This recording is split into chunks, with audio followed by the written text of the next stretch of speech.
Madam আপনার parcel sign করে দেন। আম্মু, আরে ভাইয়া এটা আবার কার বাচ্চা? একে তো আমি চিনি না। বাবু তোমার মায়ের নাম কি? রিয়া। এটা তো আমার নাম। সি সি সি, কি জামানা চলে আসলো, নিজের ছেলেকেও চিনতে পারছে না।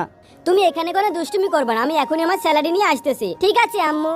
স্যার আমার 20,000 টাকা স্যালারি 2 মাস ধরে হোল্ডে আছে, ওইটা প্লিজ আমাকে দিয়ে দেন। আমি কতবার বলিস আমার গার্লফ্রেন্ড হয়ে যাও, টাকা ঠিক মতো পেয়ে যাবে। আচ্ছা তাহলে ঠিক আছে। সত্যি?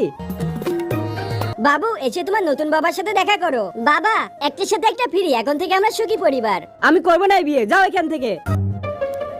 নুডলস থেকে কি দুর্গন্ধ আসছে? না আম্মু, এর মুখ থেকে দুর্গন্ধ আসছে। এই রিয়াকে আমার একটু পছন্দ না, আমার মনে তো শুধু তুমিই আছো। বাবা তুমি কি এখন বিয়ের পর আমাকে ছেড়ে দিবে? এই এই কার বাবা, কে বাবা?